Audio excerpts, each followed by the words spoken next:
UOL Líderes. Este podcast traz entrevistas com presidentes, CEOs ou fundadores de grandes empresas nacionais e estrangeiras, debate e divulga ideias e projetos dos diversos setores da economia brasileira. Olá, o UOL Líderes entrevistou Antônio Filosa, presidente da FCA, a Fiat Chrysler Automobiles. Ouça a íntegra da entrevista. Os podcasts do UOL estão disponíveis em todas as plataformas. Você pode ver a lista desses programas em uol.com.br/podcasts. Recebe salário, faz transferência, pagamento, recarga de celular e até empréstimo, tudo sem taxa. PagBank, a sua conta grátis do PagSeguro. Baixe já o app e abra sua conta em 3 minutos. Qual que é a principal dificuldade hoje da indústria automobilística no Brasil? A indústria automobilística no Brasil e na América Latina, nesse momento, tem algumas áreas de dificuldades. Algumas contingências correntes. A primeira contingência, claramente, é a Argentina, com um mercado que está deteriorando-se para uma elevada volatilidade econômica e cambial. A segunda contingência, em geral, pela região, é o FX, então, os câmbios entre as currencies como o dólar e como o euro, ou as asiáticas, e as currencies locais como o real brasileiro ou o peso argentino, por exemplo. Então, essas são duas contingências que estão acontecendo agora, mas vão claramente passar pelos ciclos típicos de uma economia. A segunda dificuldade que especificamente nesse país tem é o nível de competitividade do produto acabado, que é menor se comparado a outros sistemas de manufatura. Isso por uma série de fatores. Um fator é fundamental, o fator da tributação brasileira. A tributação corrente brasileira, ela penaliza algumas produções de alto valor agregado. O segundo é, em geral, todo o sistema logístico do país. Então, o sistema logístico do país, ele é não multimodal como outras economias, ou seja, é mais acostumado a usar a borracha, ou seja, os caminhões, basicamente, e o sistema também infraestrutural do Brasil. Por fim, existe outra dificuldade conjuntural, que é a escala. Por efeito da grande crise que teve nos últimos anos, a economia brasileira, em geral, a maioria das economias do continente, a escala de produção ela se reduziu. E nossa indústria, com indústria capital intensive, ou seja, que emprega muitos capitais, ela se sustenta sobre competitividade, como falamos, e sobre a escala de produções, seja para o sistema de manufatura, seja para o sistema dos fornecedores. Então, são essas as principais dificuldades que está passando a indústria hoje e que está sendo trabalhada em várias instâncias. E como é que a gente muda, então, essas dificuldades para oportunidades? A gente já está mudando. Então, o processo de mudança ele é claro e ele está sendo realizado em múltiplas instâncias. O que leva eu, pessoalmente, a nossa empresa FCA, particularmente otimista com o país e com o continente em geral nos próximos anos, independentemente das conjunturas. Falando de agenda econômica, por exemplo, que o país está tentando realizar e implementar, o meu parecer particular sobre ela, mas também o parecer e a opinião que o board, que eu participo da FCA globalmente, está realizando, é extremamente positivo e de grande otimismo. Veja bem, o governo está trabalhando com uma agenda econômica que prevê uma substancial redução do déficit do governo por efeito de algumas reformas estruturais. Né? Se comenta muito a reforma da Previdência. Aquela que está sendo negociada me parece ter um efeito de longo prazo fundamental para isso. Né? Estamos falando quase de 1 trilhão, né? de dólares nos próximos anos. O tema das privatizações vai gerar dois efeitos paralelos muito positivos. Primeiro, um inflow de dólares como nunca, né?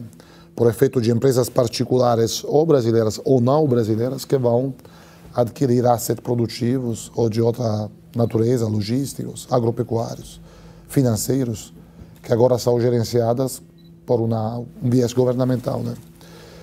O inflow de dólares, então, é claro, é o primeiro benefício. O segundo benefício é o nível de competitividade que alguns mercados terão.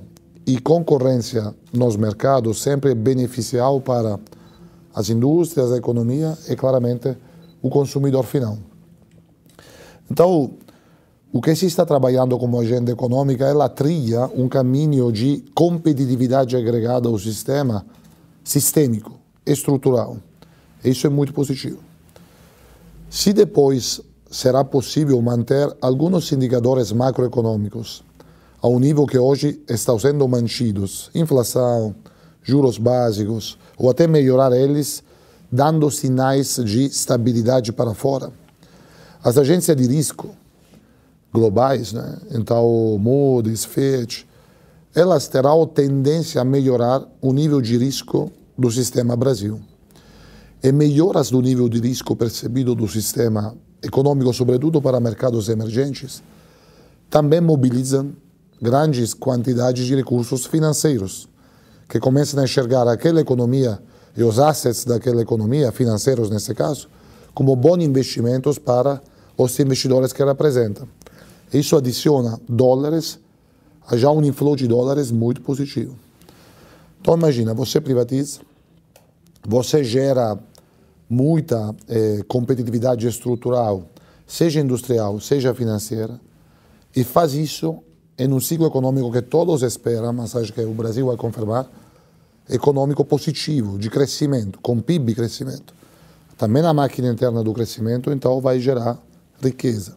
Então, a combinação desses três fatores, para mim e para a FCA globalmente, para o board da empresa, fazem enxergar agora o Brasil, e a América Latina sendo o Brasil a potência regional da América Latina, como um bom lugar para pensar no meio e no longo prazo. Agora, é claro que no curto prazo, a economia brasileira é gigantesca, né? E ela é multifacetada, digamos assim. Então, é claro que no curto prazo, ainda alguns indicadores que já estão melhorando sofrem as consequências de um ciclo econômico repressivo tão longo. Mas o que se está colocando agora na agenda econômica do país, ela gera visões positivas no meio e longo prazo, como deve ser. Porque a visão de um país nunca pode ser de um dia para o outro, de um mês para o outro, deve sempre ser de maior prazo. Isso é o trabalho que se está fazendo, digamos, como instância econômica geral. E depois tem o trabalho que as empresas estão fazendo, não? Em geral, na nossa indústria, apesar das dificuldades que falamos antes, é claro um movimento que nós, por exemplo, como FCA globalmente, já decidimos fazer e outras estão fazendo, de investimentos em produtividade, de investimentos em indústria 4.0, de investimentos em cadeia de valores de alta eficiência, o que associado a uma escala que verá maior, vai gerar riqueza também no setor privado, no setor que emprega, como a indústria. Tudo isso, então, gera para nós um otimismo verdadeiramente importante e motivado racionalmente sobre o sistema. Você falou das privatizações. Quer dizer, para a indústria automobilística, quais seriam as empresas brasileiras que deveriam ser privatizadas hoje para gerar essa competitividade? Eu não falo de outras empresas que deveriam ser ou menos privatizadas, porque por isso tenho certeza que, por exemplo, o ministro Guedes, a equipe dele, tem um quadro claro. Agora, o que eu quero falar é que os mercados, quanto mais abertos e liberais, ou seja, quanto mais regidos por regras reais de competitividade, melhores sempre no meio e no longo prazo serão. E todas as vezes que uma entidade econômica privada entra em um business anteriormente quase governamental ou governamental, ela gera isso, né? Coloca um mindset concorrencial, define regras de meritocracia claras, corre para melhorar indicadores econômicos de mercado, de satisfação interna. Se for um setor industrial, define uma gestão da cadeia de valor, e tudo isso é um não sei se existe essa palavra em português, um volano positivo, um mecanismo positivo para tudo isso. É como uma bola de neve, nesse caso positivo, que vai lá ler embaixo, né? Ela engrossa e vira mais rápida, acelerada, porque a massa aumenta. Né? O Congresso deve votar, deve apreciar aí nos próximos meses a reforma tributária. Para a indústria automobilística, onde está o gargalo? Onde está esse gargalo e quais seriam os fatores na reforma tributária que poderiam ajudar no crescimento da indústria automobilística? Ótimo. O sistema tributário brasileiro ele é muito complexo, né? Então é difícil de identificar um gargalo e de verdade talvez o gargalo em si está mesmo na complexidade como ele foi se organizando. Então, uma reforma tributária que visa simplificar os sistemas tributários claramente ajuda a todos, não somente a indústria automobilística, né? Ajuda o cidadão, que é muito importante, as famílias, as comunidades, as cidades, os estados, a União e as empresas, produtivas e não produtivas. Feito isso, como indústria particularmente, falamos muito antes de escala. A escala de um país único ou de uma aglomeração de países reduzida, por exemplo, o Brasil e a Argentina, é uma escala por si reduzida, né? O Brasil, em anos futuros, e visão otimística, pode chegar a 3 milhões de unidades como mercado total, né? A Argentina, ao lado que hoje está bastante deprimida como mercado, pode voltar a ser um mercado de 700, 800 mil unidades daqui a 3 talvez 4 anos. Então poderíamos pensar nos dois países como 4 milhões, ainda assim uma escala não suficiente para o número de players que são instalados aqui com atividades industriais. Nós somos quase 20, né? Como OEM, produzindo e movimentando cadeias de valores no Brasil, para um mercado que é um quarto dos Estados Unidos em 2 países, né? Será um quarto, ainda não é. Que será otimisticamente um quinto ou um sexto da China, né? Sem falar de Ásia, sem falar de Europa e tudo. Então precisamos ganhar escala. E a forma de ganhar escala, se não é possível contar com o mercado interno e com o mercado mais perto que a Argentina, é exportando. E o sistema tributário brasileiro não é totalmente competitivo quando se fala de exportações. De verdade, nós exportamos tributos junto com carros, ou com motores, ou com autopeças. Então isso também deve ser, especificamente pela indústria, acho, alvo de análise e de interesse para o governo. Então eu diria que é isso, simplificação e colocar também a exportação como foco do crescimento econômico do país, isso ajudaria muito. Uhum. E você falou bastante da crise da Argentina, né, dos problemas com a Argentina, mas vocês têm uma planta lá na Venezuela. Também. Como é que está a situação da planta de vocês na Venezuela? E eu queria saber se vocês vão continuar investindo na Venezuela. Bom, o país é claramente, obviamente, em um turmoil, né, como dizem nos ingleses, não sei qual é a palavra em português, em um turmoil social, político e também de perspectivas futuras, claro, né? E enfatizado pelos meios, obviamente claro, né? E claramente o mercado automobilístico, ele sofre muito disso, né? Era o 4º mercado melhor da América Latina, agora produz e comercializa poucas milhares de carros, quando eram algumas centenas de milhares de carros. Era um mercado que chegou a ser perto dos 400 mil unidades, agora não chega a 10 mil, né? Então imagina quanto foi a caída. Falar de investimentos num contexto desse é muito, muito, muito difícil, né? Antes falamos de agência de risco, né? O país, acho que tem a avaliação de risco maior no mundo, é exatamente a Venezuela. Então, falar de investimentos futuros é muito difícil, né? Árduo. Agora, o que sabemos é que vamos ficar lá, não vamos sair. Algumas empresas decidiram sair. Temos aí quase 500 funcionários, temos aí alguns parceiros concessionários temos aí clientes que precisam ser abastecidos de peças, né, para a manutenção dos carros deles e precisam ser cuidados, claramente, para ser importantíssimos como clientes. Então vamos ficar agora a falar de plano de investimento na Venezuela, acho que é difícil que alguém te fale disso. Mas vale a pena, quer dizer, do ponto de vista financeiro, é mais uma questão social de manter os clientes, é isso? Não, eu acho que do ponto de vista financeiro, sinceramente, no curto prazo, não vale absolutamente a pena, mas assumimos que temos compromissos, né? Temos compromissos porque temos chamamos car park, tecnicamente, ou seja, algumas centenas de milhares de carros nossos, de 20, 25, 10, 15, 5, 3 anos, que precisam ser mantidos e provistos com peças. Qual seria a alternativa que um cliente que hoje tem, por exemplo, um Jeep Grand Cherokee, comprado nos últimos 10 anos, hoje teria de se abastecer de peças? Somente através dos concessionários. E como os concessionários obtêm essa possibilidade de serviço? Através da empresa. Então, é por isso que vamos ficar. Temos também, claramente, um compromisso social com 500 funcionários.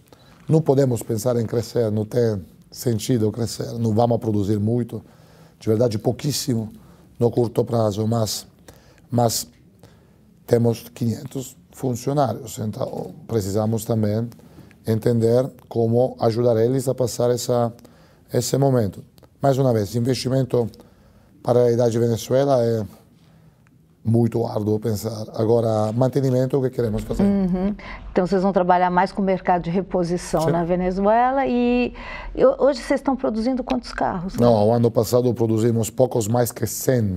Quando produzíamos 15 mil nos anos melhores. Então, é impossível falar de indústria lá. É absolutamente impossível falar de indústria, porque a indústria se sustenta com demanda. A demanda evaporou, digamos assim. E evaporou por razões muito maiores que as típicas razões econômicas. Por isso que é difícil falar de indústria lá. Carga tributária aqui no Brasil está alta, né? Risca o país, e tem a questão da defasagem tecnológica. A gente ainda tem uma defasagem tecnológica. Existe alguma perspectiva de investimentos da matriz imediatamente? Você consegue dizer quanto? Nós, isso já temos falado bastante. Primeiro, carga tributária está alta, mas tem um plano de revisão, como falamos, que seria ótimo se fosse um plano de simplificação, claramente de maior competitividade e também de focus no export. Risco do país, de verdade, já tende a melhorar e melhorou muito. Algumas agências ainda não melhoraram a apreciação de risco do país, mas, em geral, ele não é fora da curva e não é piorativo respeito ao passado, ao contrário. Sobre nossa aposta no mercado e no continente, já comentamos antes, é por isso que o nosso acionista principal, que é o engenheiro John Elkann, junto com o nosso CEO global, que é o chefe do board da FCA, então o meu chefe direto, Mike Malley, vieram recentemente, em maio, em Minas Gerais, no Brasil, e visitaram também a Argentina, e aqui especificamente anunciaram um plano de investimentos que vai protagonizar o nosso plano de produtos e serviços e tecnológicos, e depois falamos disso, até 2023, 2024, que é muito ambicioso, mas muito importante. São 16 quase bilhões de reais que queremos investir nas duas principais marcas que temos no país, ou seja, Fiat, né? Sobretudo Minas Gerais como indústria, e Jeep, sobretudo Pernambuco, como indústria, e também parcialmente na Argentina para renovar o line-up, melhorar a oferta tecnológica para os nossos clientes e os nossos concessionários, realizar importantes progressos de indústria 4.0, pesquisa e desenvolvimento. Então, tudo isso está acontecendo. O plano já foi confirmado para o acionista e para o CEO global da empresa, eu estava junto claramente. É um plano que nunca é um cheque em branco, né? Então precisa ser confirmado com resultados, com a coerência da visão do país versus o que se está realizando, mas é confirmado, endossado por as máximas autoridades da nossa empresa. E já em andamento, né? Por exemplo, você estava falando de gap tecnológico. Ontem, exatamente ontem, inauguramos em Minas Gerais o nosso Safety Center para a América Latina, que é um ambiente de pesquisa e desenvolvimento, onde, por exemplo, realizamos crash test, verificamos e melhoramos parâmetros de resistência estrutural dos materiais do carro para a segurança passiva, identificamos estratégias de segurança ativa, tudo que é relacionado a safety, se trabalha com engenheiros e com tecnologias, por exemplo, nesse centro, o Safety Center, investimento importante que ontem realizamos para, digamos, quem não é da indústria, a imagem clara é o crash test, então o carro ganha, mas tem muito mais atrás, claramente. Então, a nossa motivação é sustentada sobre o pensamento que falei antes, que é discutido no board da empresa todo mês, sobre o Brasil e sobre o continente, nos levou a definir esse investimento. Quais são os pilares do investimento? Line-up de produtos, que temos que sempre nos questionar para melhorar, tecnologias, então é claro que o cliente brasileiro tem duas percepções tecnológicas muito claras. A conectividade, que deve ser um elemento sempre mais claro do carro, e a eficiência energética, não? Isso é consumo, é meio ambiente, e também performance de powertrain, motores e transmissões. Esses são dois pilares técnicos. Como pilar tecnológico, a renovação das plantas. Pernambuco Jeep é já super tecnológica, automatizada. Betim está chegando lá, aumentando a automação, trabalhando sobre Digital Potential, Indústria 4.0, para fazer também nosso papel, que é aumentar a produtividade do produto acabado. Temos que fazer isso também, né? E depois pesquisa e desenvolvimento. Nós temos quase 1.500 entre engenheiros e designers no Brasil, que projetam os carros brasileiros da Fiat e da América Latina, os carros brasileiros da Jeep e da América Latina, mas que também hoje está ao nível de competência tão reconhecido que, por exemplo, vendem horas a Maserati. Maserati é um hyper luxury brand que temos a sorte de ter, que é vendido sobretudo em Ásia, Europa e Norte América, mas é feito também com horas de engenharia, sobretudo em software, que vem de Pernambuco e de Minas Gerais. Então, a força de ter uma empresa global é também isso, poder alavancar competências globalmente, e nós já somos reconhecidos como uma competência engenheirística-chave para a FCA globalmente. Porque temos 1.500 engenheiros, estamos investindo em tecnologia. Você falou de mudar, né? Enfim, de atualizar a linha, as linhas de carros e tudo. O que a gente vai ter, o que a gente pode esperar da Fiat? Há muita coisa. Carro é feito de peças, primeira coisa, né? Então, para pensar em mudar os modelos que você tem, você deve mudar também as autoparts, né? As peças que você tem. Então, o primeiro investimento que já começamos a montar as linhas é que Maio, John Elkann, o nosso CEO global, e Mike Malley, John Elkann, o nosso chairman, e Mike Malley, o nosso CEO global, eles investiram, né? Eles anunciaram, foi powertrain. Então, estamos colocando uma fábrica nova, um brownfield, com linhas novas, para 3 motores novos, turbo, com alta eficiência, seja de consumo, seja performance, e ambientalmente alinhado com os corretos e mais estritos e rigorosos parâmetros de emissões de Rota 2030 em Betim. Então, primeiro, se precisamos renovar, vamos começar renovando o coração, né? Então, motores e transmissões. Também as transmissões, os câmbios, sobretudo os automáticos, estamos trabalhando para novas soluções que vão chegar junto com os motores. Feito isso, e trabalhando com os demais fornecedores principais da cadeia de valor, vamos falar de modelos. Então, o Jeep já hoje tem produção local de Jeep Renegade e Jeep Compass, que são 2 modelos que, orgulhosamente, são líderes do mercado de SUV, né? No Brasil, na Argentina e em alguns países da América Latina. E Jeep, achamos que era hora, depois de ter demonstrado que a fábrica está lá, tecnologicamente avançadíssimas, que os 12.000, de verdade quase 14.000 já, colegas, seja da fábrica Jeep, seja dos fornecedores ao lado, são determinados, competentes e preparados para encarar novos desafios, Jeep vai receber um terceiro modelo local, né?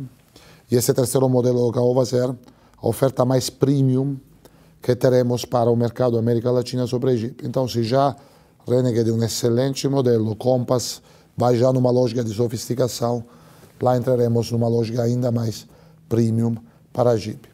Fiat, ela hoje está desempenhando um papel muito interessante no mundo das pickups. Então, Fiat Toro, que também foi lançada recentemente, ela anda muito bem. E na última semana, o novo Toro, que tem novas versões e novas inovações, sobretudo de infotainment, foi lançado em Pernambuco. Temos outra picape que é a Fiat Strada, que queremos rapidamente renovar, faz parte do nosso plano. Temos lançado recentemente Fiat Mobi e Fiat Argo como passenger cars, que atualizaremos claramente através dos model years ano a ano.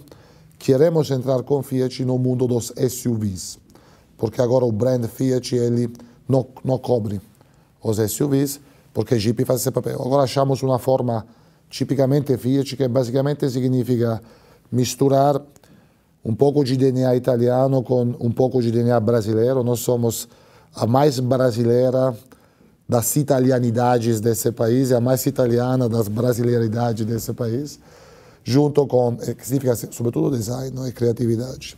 Junto com o powertrain, vamos trazer 2 SUVs para a marca Fiat até 2023, como falamos. Temos muitas mais inovações, powertrain, como falamos, motores, transmissões, infotainment, que é tecnologia conectada, e tudo isso será parte dessa renovação. Não podemos falar sempre de renovação, é contínua mudança da taxa de demanda. O cliente é cada vez mais exigente, o que é muito bom, a concorrência é cada vez mais presente, o que é muito bom, porque tudo isso estimula a melhorar, senão ainda estaríamos com as carroças e os cavalos, e somos fins de crescer junto com eles. Então vamos falar um pouquinho de tecnologia. Você estava falando, e aí me veio uma coisa que é, quando é que a gente vai deixar de ter o carro mecânico e só vai ter o carro automático no Brasil? Perfeito. Então, essa é uma tendência, uma macro tendência do mercado brasileiro e também dos mercados da América Latina. Exatamente deixar um para ir a 100% outro, isso não sei se será realizado nos próximos 10 anos, a gente prevê que não. Mas claramente vai crescer muito a presença de carro automático. Você vive, acho, em São Paulo ou na Grande São Paulo, então você entende quanto automático alivia algumas dificuldades de direção. É uma tendência que nós já começamos, temos 2 transmissões automáticas no nosso line-up de fabricação japonesa, né? Excelente fornecedor, vamos ampliar e vamos trazer mais. E claramente vai ser cada vez maior o número e os volumes de carros que sairão das linhas com transmissão automática. E você falou também dos consumidores brasileiros. O que eles têm de diferente quando eles escolhem o carro? Quais são as características que determinam que é um consumidor brasileiro?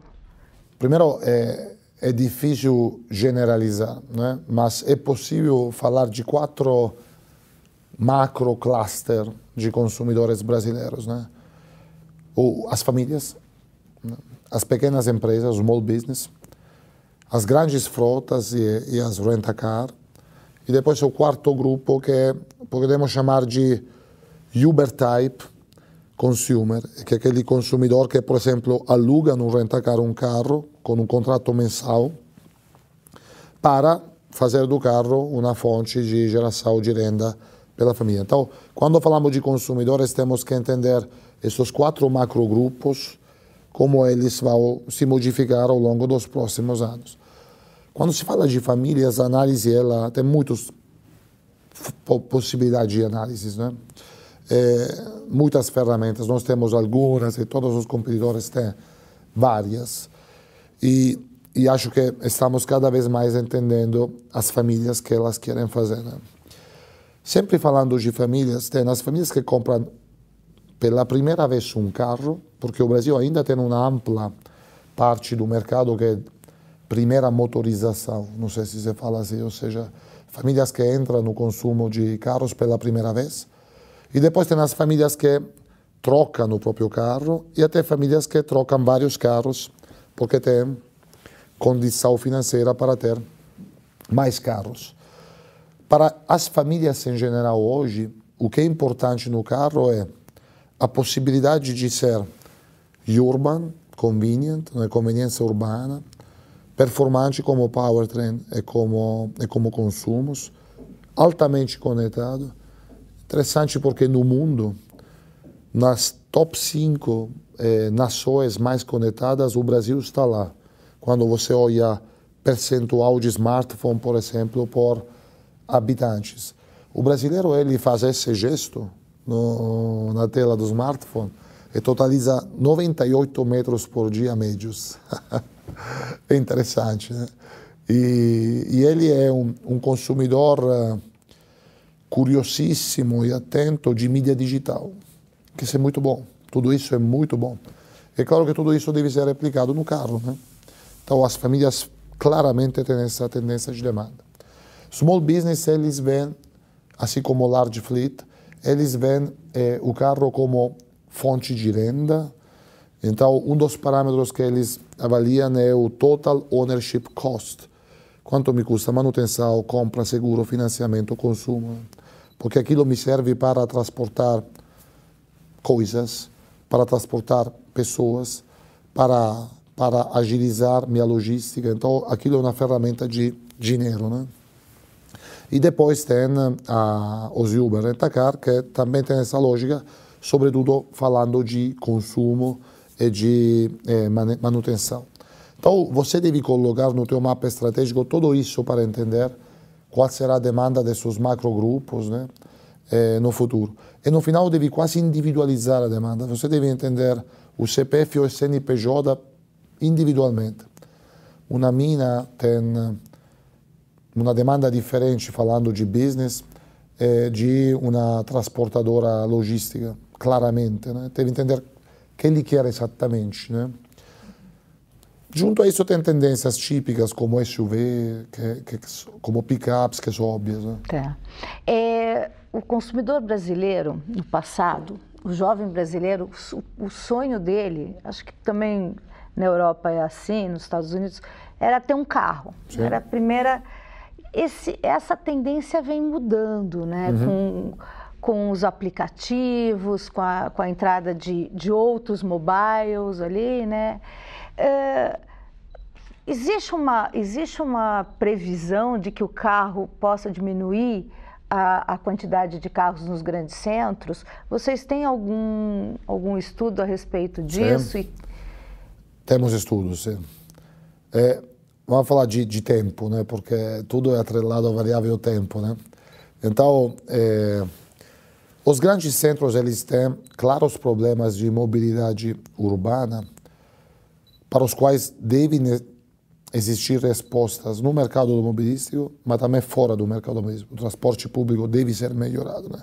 E assim que grandes centros de outros países não baixaram a demanda junta de carros, mas o uso de carro pode ter diminuído porque se privilegiaram outras opções também, né? Veja a Europa do Norte, veja algumas cidades da Ásia, né? Da Coreia do Sul, por exemplo, Seul e tudo.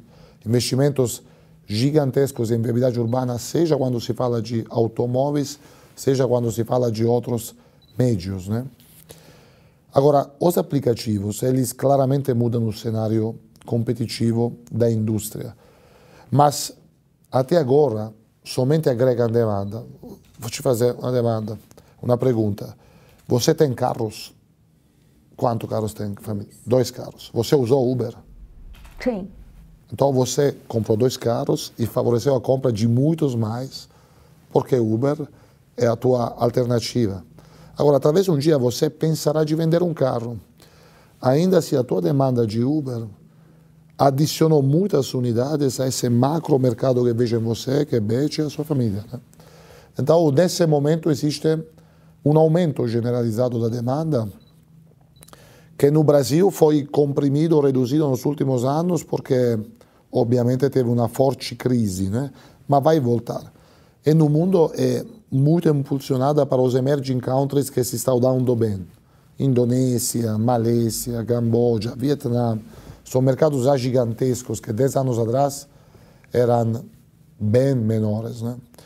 No futuro, claro que vai mudar cada vez mais. E acho que todos os competidores nós também estamos enxergando o chamado TaaS, que é Transportation as a Service, como uma das respostas dessa mobilidade. Então, alguém começar a pensar de comprar milhas ou quilômetros em lugar de carros, junto talvez a um carro. Isso.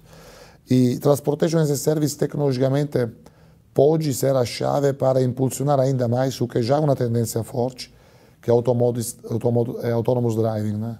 Ou seja, a direção autônoma, que é uma das tendências macro de investimento da indústria. Esse assunto é um assunto interessante. Como funcionaria, e já existem estudos a respeito de comprar milhas, como é que funcionaria nós temos um programa de autonomous driving, né, de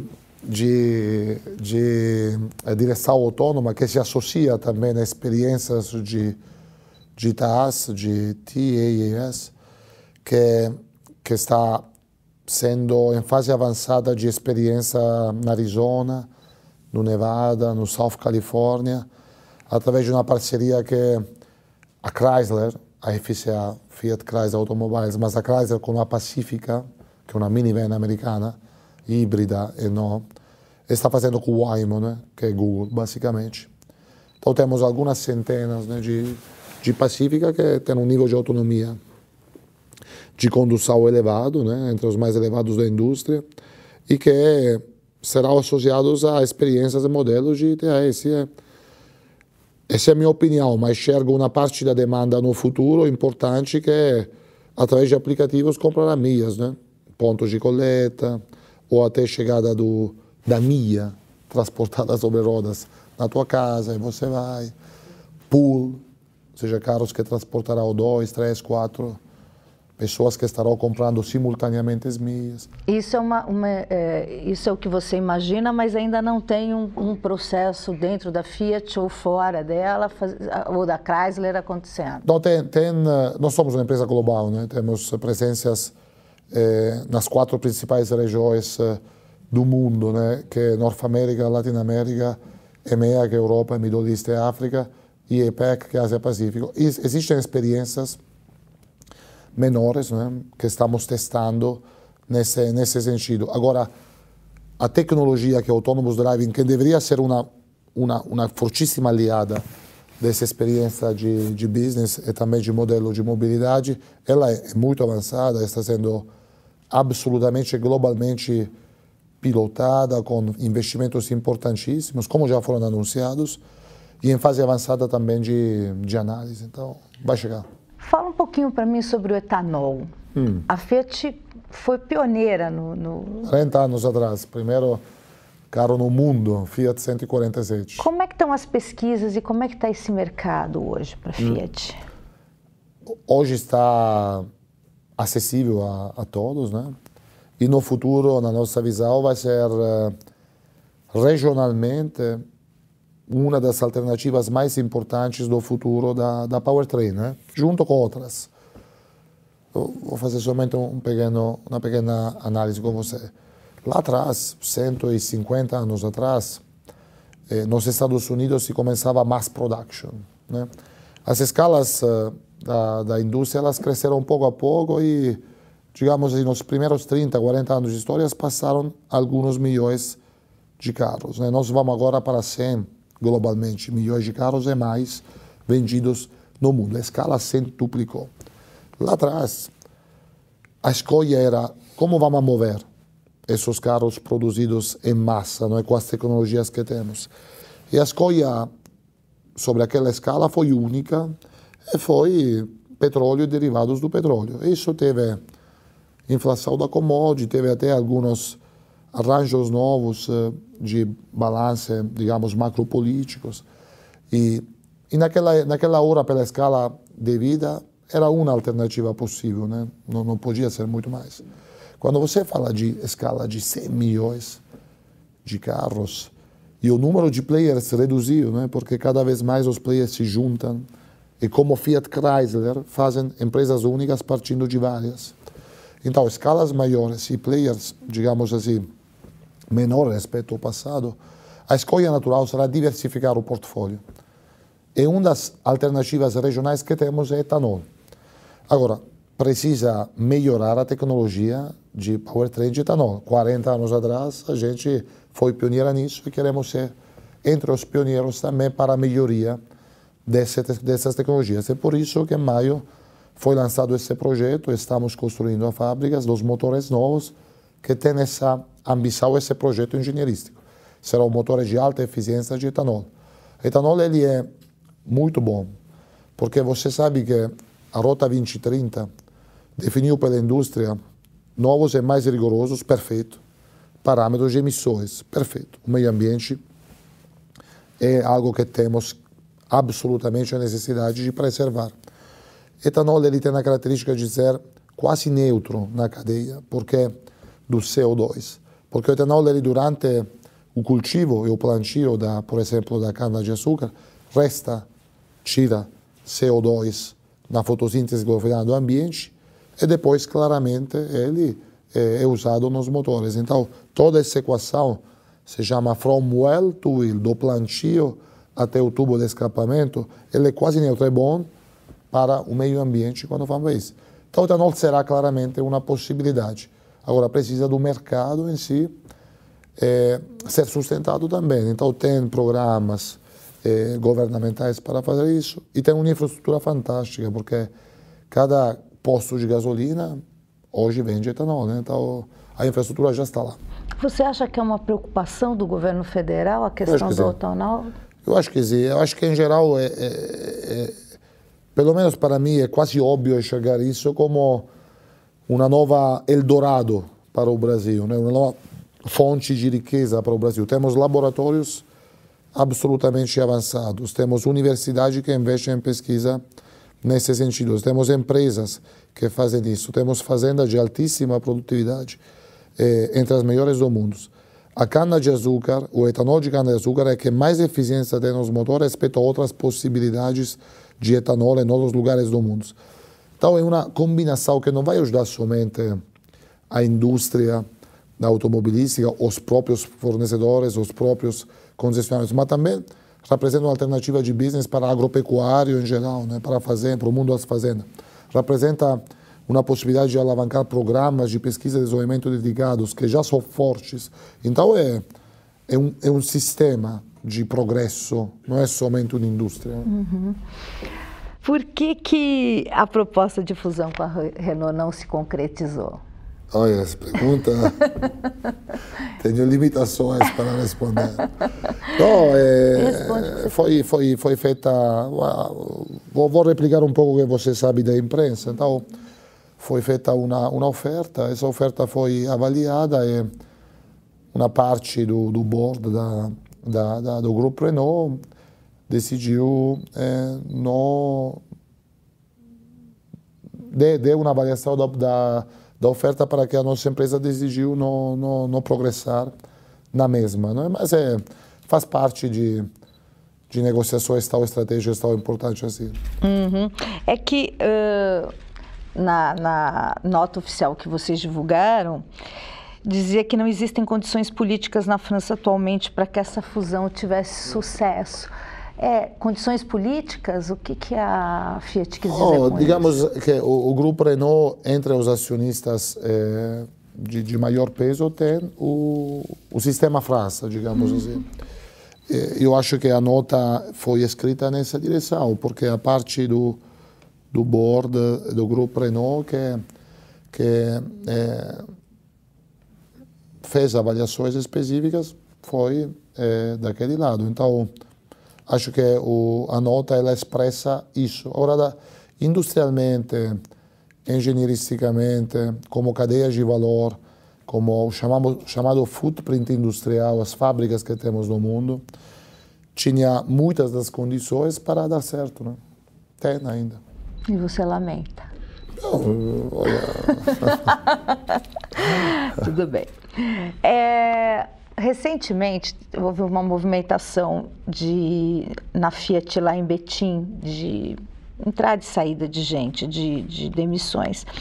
Qual que é o futuro dos empregos no Brasil, na indústria automobilística? Como é que você vê?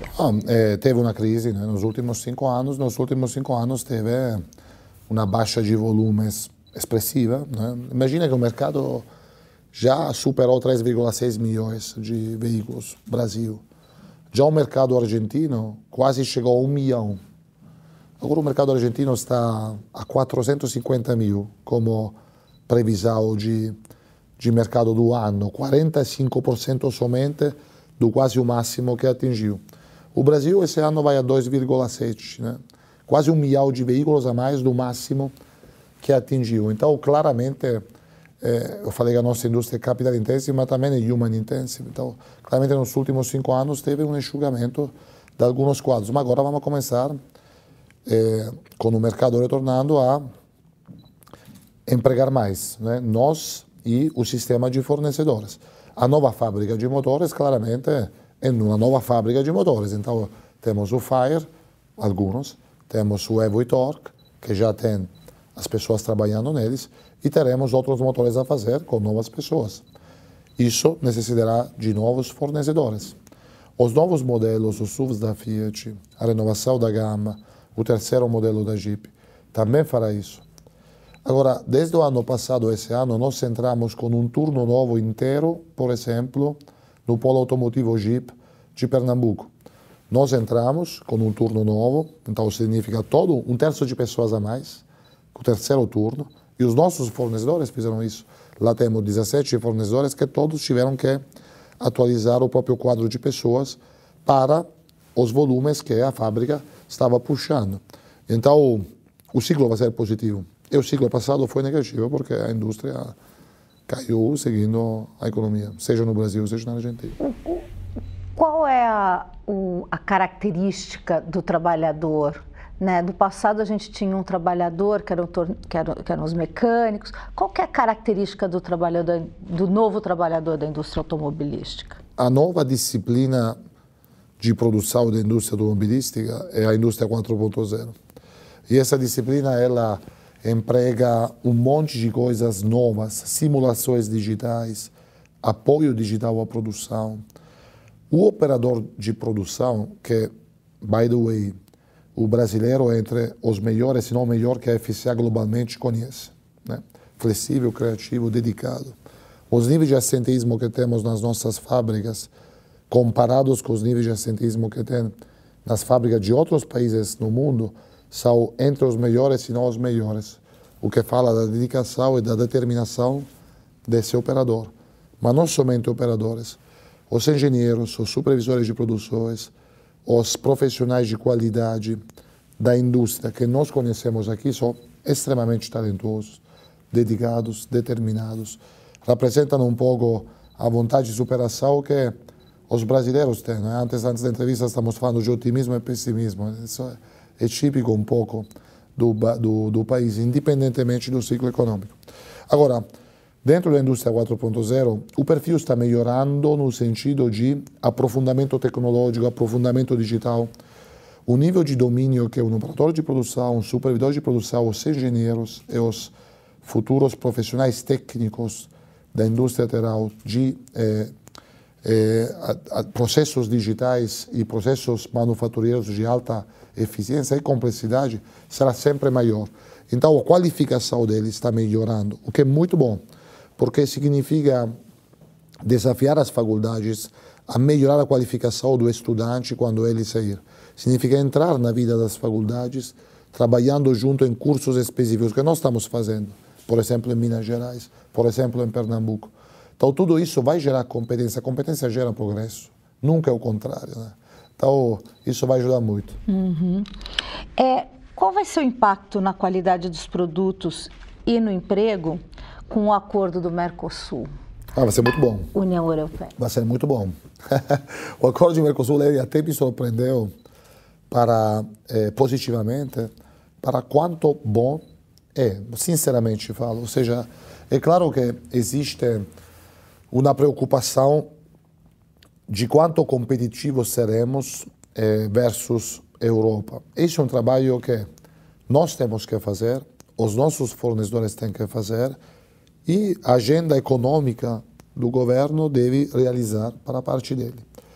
É por isso que o acordo, assim como se está delineando, prevê um período de carência e ele é gradual, porque o desenho que está atrás, imagino, a estratégia é, ok, vamos alcançar os níveis de competitividade necessária trabalhando OEMs, nós, a indústria dos fornecedores, a cadeia de valor e o governo com a agenda econômica para que a indústria chegue a esse nível de competitividade.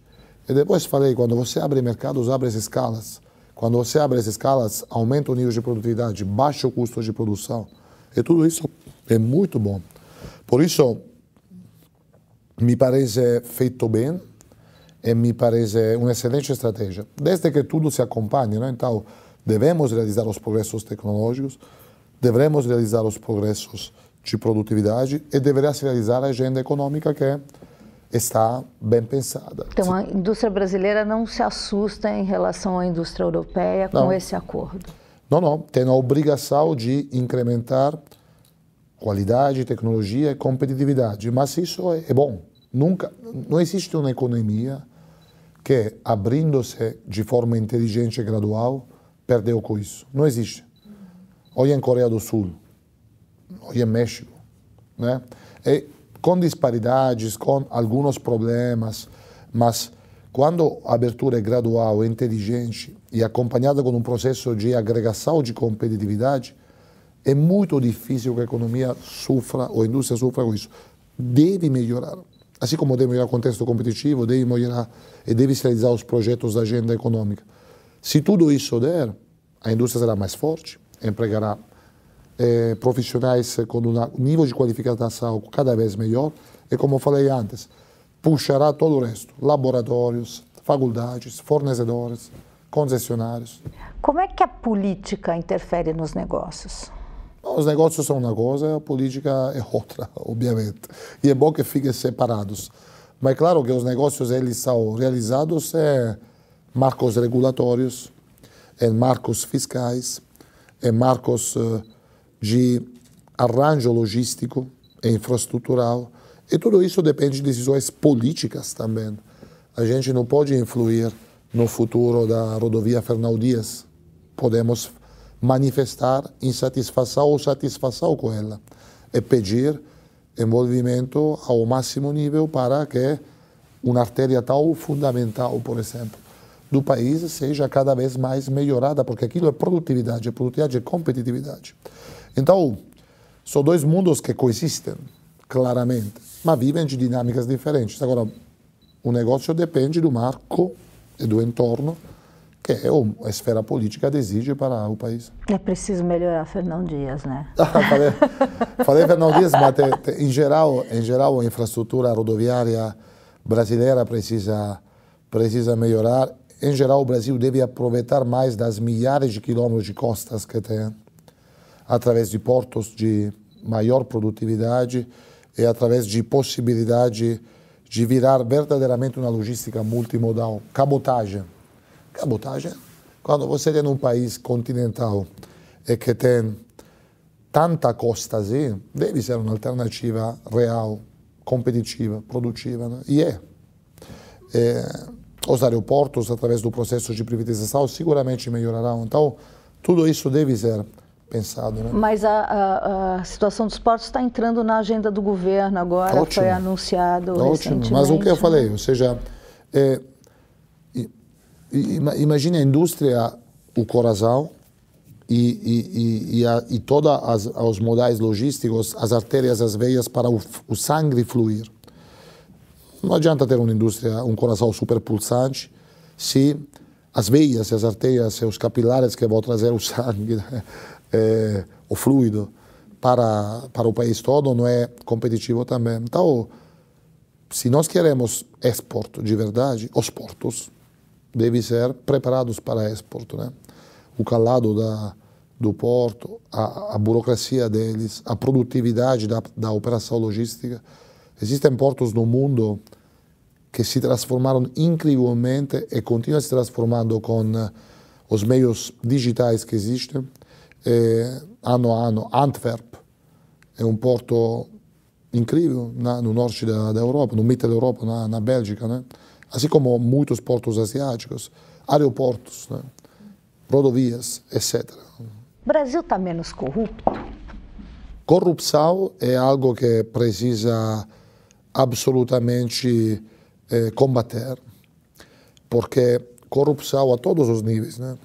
E obviamente os mais evidentes são os níveis políticos, mas todos os níveis são moralmente inadmissíveis, né? Socialmente péssimos, porque estabelecem exemplos deviantes que devem ser absolutamente evitados, e para o ambiente de negócio representam riscos difíceis de quantificar, mas incalculáveis.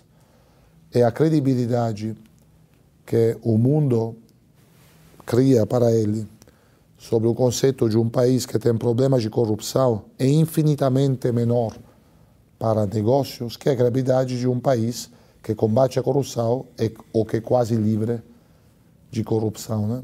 Então, deve ser absolutamente debelado. Agora, me parece que o caminho também naquela direção está sendo proposto. Uhum. Você é italiano? Sim. Né? E a Itália sofreu aí uma depuração durante bastante tempo ali da corrupção. Você acha que a gente está num caminho correto e é um caminho comparando com o que aconteceu com a Itália? Qual é a sua posição em relação hoje ao combate à corrupção? O que aconteceu na Itália foi uma grande operação que seguramente resolveu alguns casos, mas alguns casos ficaram, né? E ficam. Então, a minha opinião sobre isso é que deve ser primeiro, um ambiente cada vez mais questionado sobre ser corruption free. Então, não pode ser uma operação ou uma série de operações, mas deve ser, nós falamos na indústria, um standard de funcionamento. Deve funcionar assim, né? Segundo, deve criar um exemplo social, né? Cuidar da corrupção é um exemplo para a sociedade toda, né?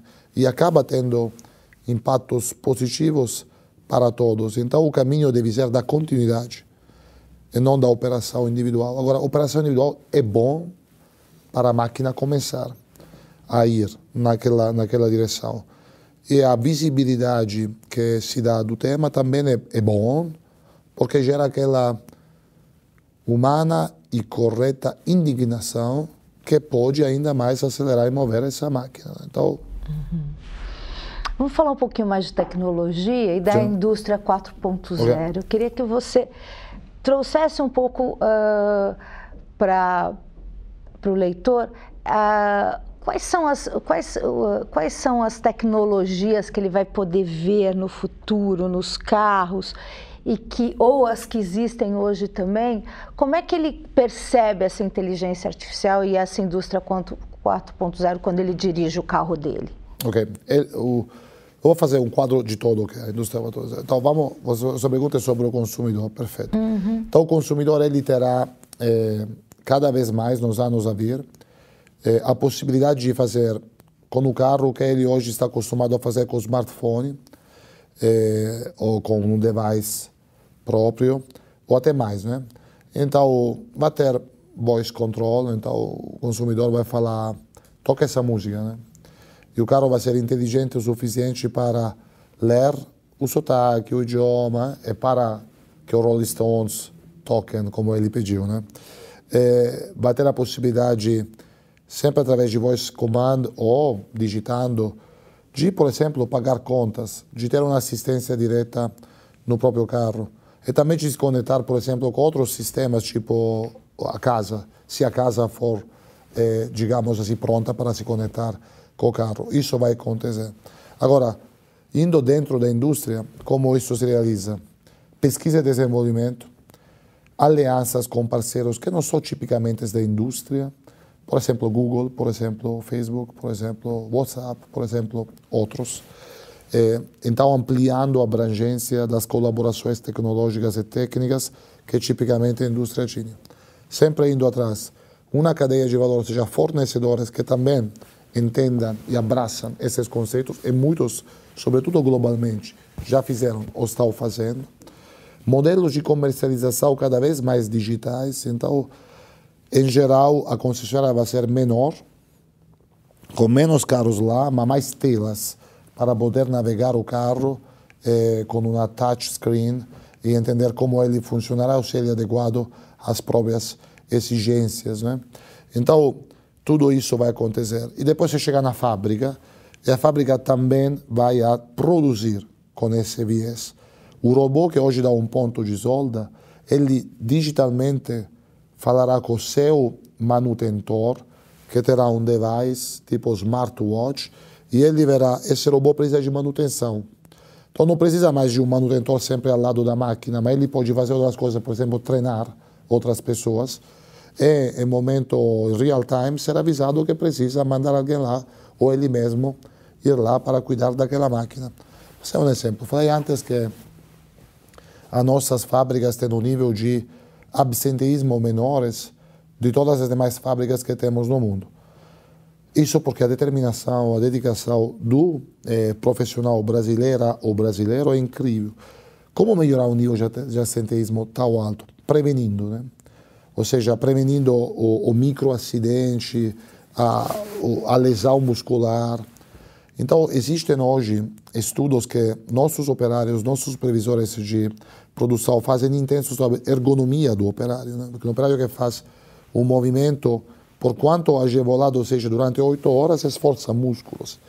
E mais além disso, através sempre da indústria 4.0, um grupo de profissionais de produção brasileiros, na FCA Global, criou um standard que depois foi adotado pela FCA, também mundo afora, que é uma leitura termal da temperatura do corpo. Então nós estamos experimentando isso, estamos vendo quais são as áreas musculares que ficam mais vermelhas ou mais laranjas nesse esquema. Aquela significa que pode, daqui a algumas centenas de horas de uso ergonômico, gerar uma lesão. Então vamos prevenir.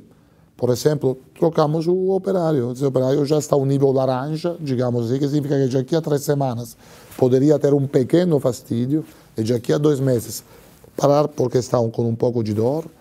Então, vamos operar, vamos substituir antes e rotamos. Ou, por exemplo, se essa operação que está gerando essa, talvez a gente baixe o ponto e melhora a ergonomia. Então, tudo isso se está fazendo. Agora, é muito bonito falar de indústria 4.0, né? E é correto, mas são as pessoas. Essa foi uma ideia destas pessoas, né? Que não sempre são engenheiros também, ou são pesquisadores, mas também são pessoas que são tão dedicadas à necessidade de melhorar o ambiente de trabalho que querem participar nisso, né? Muito bom. Quais são as características de um bom líder? De um bom líder. Escutar, né? Seguramente. Ter uma capacidade de se questionar, porque existem momentos que, quando no comando de organizações muito grandes, muito complexas, existem alguns momentos que é percebido uma certa solidão, né? Agora eu tenho que tomar a decisão. De verdade, esse processo é muito melhorado se você exercita a escuta, se você reúne pessoas e permite a essas pessoas de se manifestar sobre um assunto que pode gerar depois uma decisão. É claro que a decisão é sua, né? Ou sua junto com o grupo restrito de pessoas que você quer envolver em decisão. Mas opiniões diferentes agregam muito àquilo que será a decisão final. Então, escutar é fundamental. Definir uma estratégia e continuamente alinhar com um número maior das pessoas do teu time, essa estratégia também é fundamental. Você deve dar um purpose, né? Um meaning, um significado para as pessoas trabalhar no teu projeto. As rotinas são complexas, os problemas da rotina são diários, horários, minuto a minuto. Se cada equipe não é alinhada com um desenho estratégico, Não existe aquele 10% a mais para correr, remar naquela direção. Então precisa fazer isso. Trabalhar na inclusão da organização também é fundamental. Nós temos uma herança engenheirística que fez da nossa organização uma organização um pouco mono. E não pode ser mono, porque deve ser o espelho da organização que quer ter o privilégio de servir. Uma das sociedades, então, de grupos de consumidores mais diversos do mundo, exatamente a brasileira, né? A brasileira é uma sociedade maravilhosa porque se compõe de múltiplas religiões, claramente, dois gêneros, múltiplas orientações sexuais, múltiplas orientações políticas, múltiplas etnias. Tudo isso é a beleza da sociedade que queremos servir. Nós, como organização, temos que ser cada vez mais espelho disso. Então, temos que planejar a nossa meritocracia baseada sobre paridade de oportunidades para que essa organização espelhe a sociedade que quer ter o privilégio cada vez mais de servir. Deve ser uma organização estendida. Nós não somos nada sem fornecedores e sem concessionários. Então, se preocupar também das necessidades de fornecedores e concessionários, obviamente junto aos clientes, tudo isso deve ser parte do radar estratégico. Deve ser motivada. Brasileiro, argentino, chileno, uruguaio, paraguaio, boliviano, eles adoram ser motivados, que é correto, né?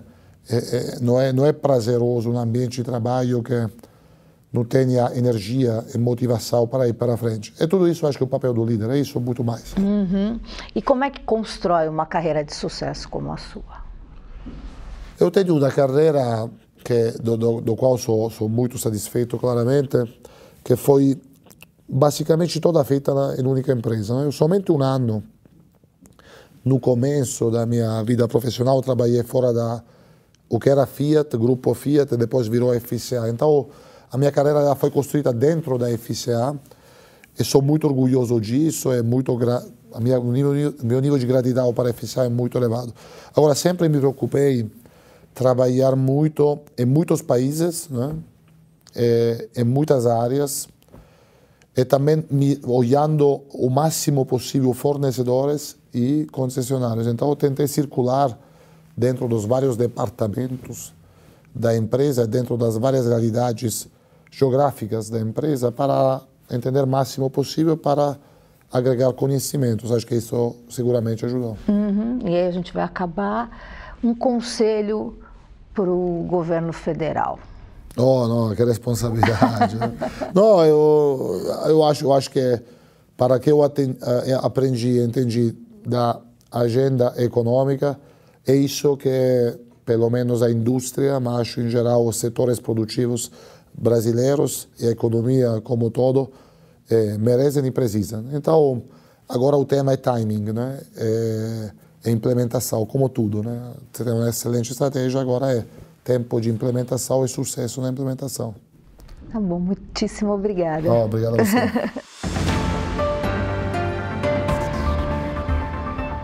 O All Líderes tem reportagem de Beth Matias, edição de áudio de Amer Menegassi e coordenação de Diogo Pinheiro.